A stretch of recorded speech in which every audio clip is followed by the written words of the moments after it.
Introduction. Do you know that 43% of India's land surface is covered by plains, 28% of it is plateaus, and less than 30% comprises mountains and hills?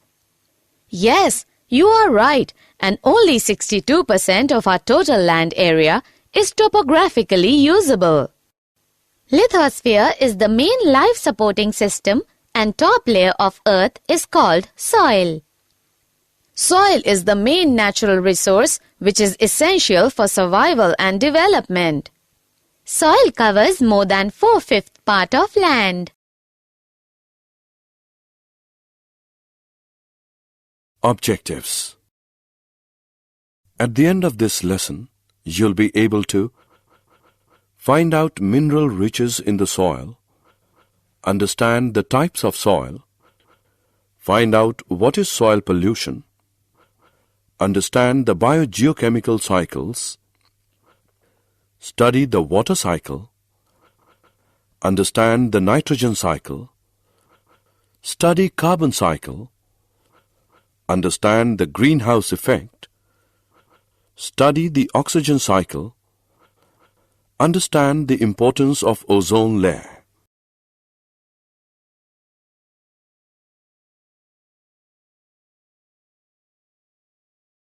Mineral riches in the soil. Soil is an important resource that decides the diversity of life in an area. The outermost layer of our earth is called the crust, and the minerals found in this layer supply a variety of nutrients to life forms. But these minerals will not be available to the organisms if the minerals are bound up in huge rocks. Over long periods of time, thousands and millions of years, the rocks at or near the surface of the earth are broken down by various physical, chemical, and some biological processes. The end product of this breaking down is the fine particles of soil. The factors of processes that make soil are: the sun heats up rocks during the day so that they expand. At night, these rocks cool down and contract. Since all parts of the rock do not expand and contract at the same rate, this results in the formation of cracks, and ultimately the huge rocks break up into smaller pieces. Water helps in formation of soil in two ways. Water could get into the cracks in the rocks formed due to uneven heating by the sun. If this water later freezes, it would cause the cracks to widen. Flowing water wears away even hard rock over long periods of time. Fast-flowing water often carries big and small particles of rock downstream. These rocks rub against other rocks, and the resultant abrasion causes the rocks to wear down into smaller and smaller particles. The water then takes these particles along with it and deposits it further down its path. Soil is thus found in places far away from its parent rock. Wind. In a process similar to the way in which water rubs against rocks and wears them down, strong winds also erode rocks down. The wind also carries sand from one place to the other like water does.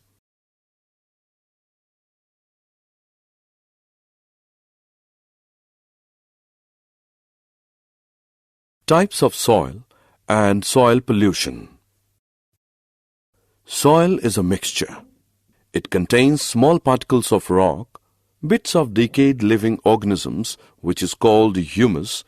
Soil also contains various forms of microscopic life. The type of soil is decided by the average size of particles found in it, and the quality of the soil is decided by the amount of humus and the microscopic organisms found in it. Humus is a major factor in deciding the soil structure because it causes the soil to become more porous and allows water and air to penetrate deep underground. The mineral nutrients that are found in a particular soil depends on the rocks it was formed from. The nutrient content of a soil, the amount of humus present in it, and the depth of the soil are some of the factors that decide which plants will thrive on that soil. Thus, the topmost layer of the soil that contains humus and living organisms in addition to the soil particles is called the topsoil. The quality of topsoil is an important factor that decides biodiversity in that area. Use of large amounts of fertilizers and pesticides over long periods of time can destroy the soil structure by killing the soil microorganisms that recycle nutrients in the soil. It also kills the earthworms, which are instrumental in making the rich humus. Fertile soil can quickly be turned barren if sustainable practices are not followed. Removal of useful components from the soil and addition of other substances which adversely affect the fertility of the soil and kill the diversity of organisms that live in it is called soil pollution. The fine particles of soil may be carried away by flowing water or wind.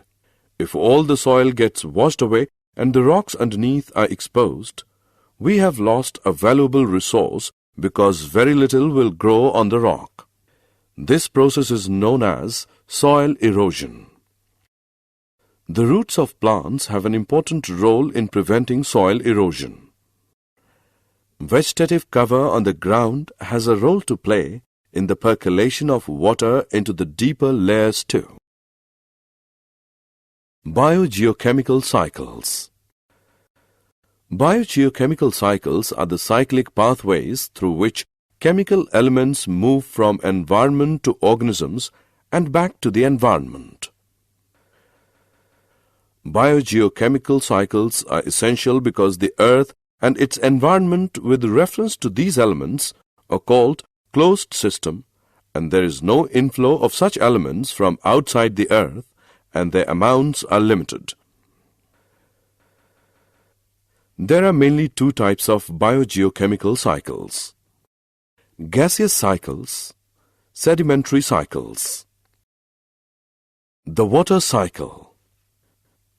We know the water evaporates from the water bodies, and subsequent condensation of this water vapor leads to rain. But even after this continuous condensation process, we don't see the seas and oceans dry up. So, now question comes in our mind, how is the water returning to these water bodies?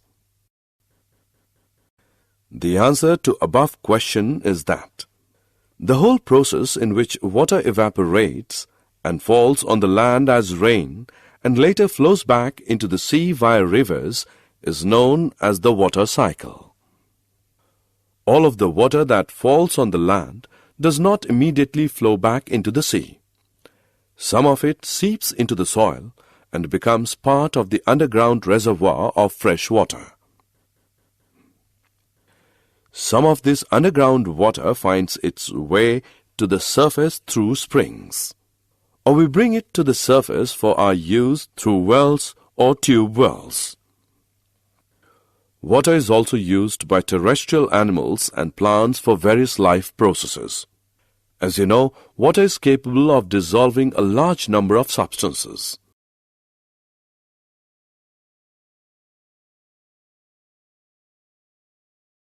The nitrogen cycle. Nitrogen gas makes up 78% of our atmosphere, and nitrogen is also a part of many molecules essential to life like proteins, nucleic acids, DNA and RNA, and some vitamins. Nitrogen is found in alkaloids and urea too. Nitrogen is an essential nutrient for all life forms. However, except a few forms of bacteria, life forms are not able to convert the nitrogen molecule into forms like nitrates and nitrites, which can be taken up and used to make the required molecules. These nitrogen-fixing bacteria may be free-living or be associated with some species of dicot plants in the roots of legumes, generally the plants which give us pulses in special structures called root nodules. Other than these bacteria, the only other manner in which the nitrogen molecule is converted to nitrates and nitrites is by lightning. During lightning, the high temperatures and pressures created in the air convert nitrogen into oxides of nitrogen, which dissolve in water to give nitric and nitrous acids and fall on land along with rain. These are then utilized by various life forms. Plants generally take up nitrates and nitrites and convert them into amino acids which are used to make proteins. Some other biochemical pathways are used to make the other complex compounds containing nitrogen. These proteins and other complex compounds are subsequently consumed by animals. Once the animal or the plant dies, other bacteria in the soil convert the various compounds of nitrogen back into nitrates and nitrites. A different type of bacteria converts the nitrates and nitrites into elemental nitrogen. Thus, there is a nitrogen cycle in nature in which nitrogen passes from its elemental form in the atmosphere into simple molecules in the soil and water, which get converted to more complex molecules in living beings and back again to the simple nitrogen molecule in the atmosphere.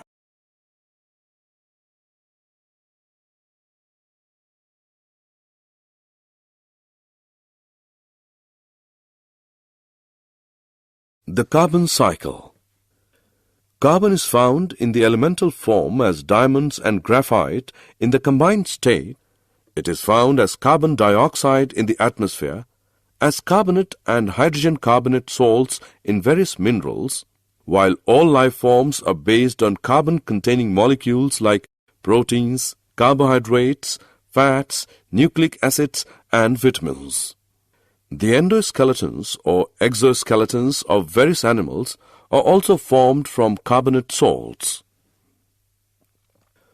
Through the basic process of photosynthesis in the presence of sunlight and chlorophyll, carbon is incorporated into life forms. This process converts carbon dioxide from the atmosphere or dissolved in water into glucose molecules. These glucose molecules are either converted into other substances or used to provide energy for the synthesis of other biologically important molecules. The utilization of glucose to provide energy to living things involves the process of respiration, in which oxygen may or may not be used to convert glucose back into carbon dioxide, which then goes back into the atmosphere. Another process that adds to the carbon dioxide in the atmosphere is the process of combustion, where fuels are burnt to provide energy for various needs like heating, cooking, transportation, and industrial processes. The percentage of carbon dioxide in the atmosphere is said to have doubled since the Industrial Revolution, when human beings started burning fossil fuels on a very large scale.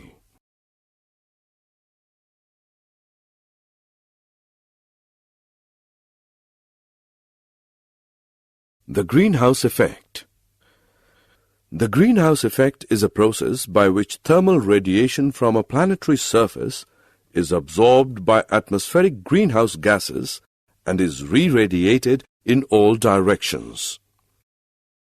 Since part of this re-radiation is back towards the surface, energy is transferred to the surface and the lower atmosphere. As a result, the temperature there is higher than it would be if direct heating by solar radiation were the only warming mechanism. An increase in the carbon dioxide content in the atmosphere would cause more heat to be retained by the atmosphere and lead to global warming. Global warming results in rise in sea level, increase in global temperature. It also affects agriculture adversely, increases chances of hurricanes, cyclones, and floods. Increase in temperature and humidity may cause increase in disease.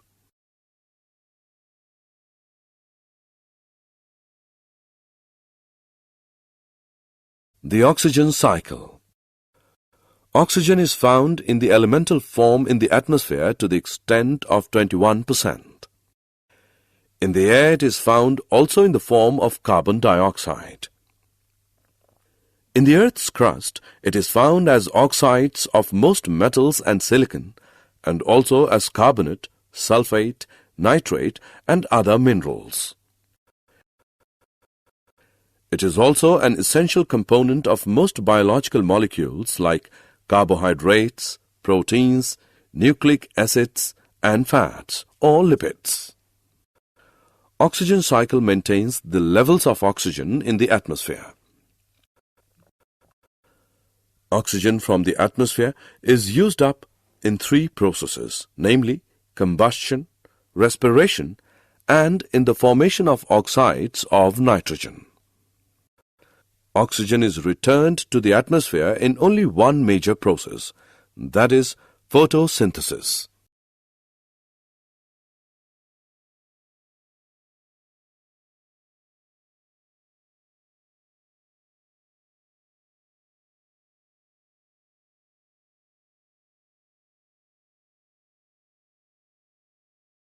Ozone layer. Oxygen is normally found in the form of a diatomic molecule. However, in the upper reaches of the atmosphere, a molecule containing 3 atoms of oxygen is found. This is called ozone, and its formula is O3. Unlike the normal diatomic molecule of oxygen, ozone is poisonous, and we are lucky that it is not stable nearer to the Earth's surface. Ozone performs an essential function where it is found. It absorbs harmful radiations from the sun. This prevents those harmful radiations from reaching the surface of the Earth, where they may damage many forms of life. Recently it was discovered that this ozone layer was getting depleted. Various man-made compounds like CFCs were found to persist in the atmosphere. Once they reached the ozone layer, they would react with the ozone molecules. This resulted in a reduction of the ozone layer, and recently they have discovered a hole in the ozone layer above the Antarctica. It is difficult to imagine the consequences for life on Earth if the ozone layer dwindles further, but many people think that it would be better not to take chances. These people advocate working towards stopping all further damage to the ozone layer.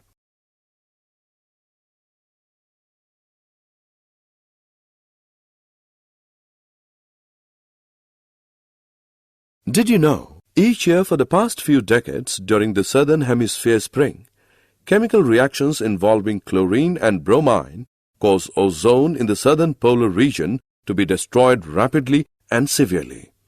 This depleted region is known as the ozone hole. The area of the ozone hole is determined from a map of total column ozone.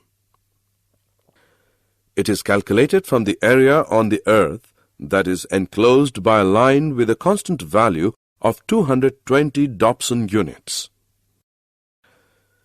The value of 220 Dobson units is chosen since total ozone values of less than 220 Dobson units were not found in the historic observations over Antarctica prior to 1979. Also, from the direct measurements over Antarctica, a column ozone level of less than 220 Dobson units is a result of the ozone loss from chlorine and bromine compounds.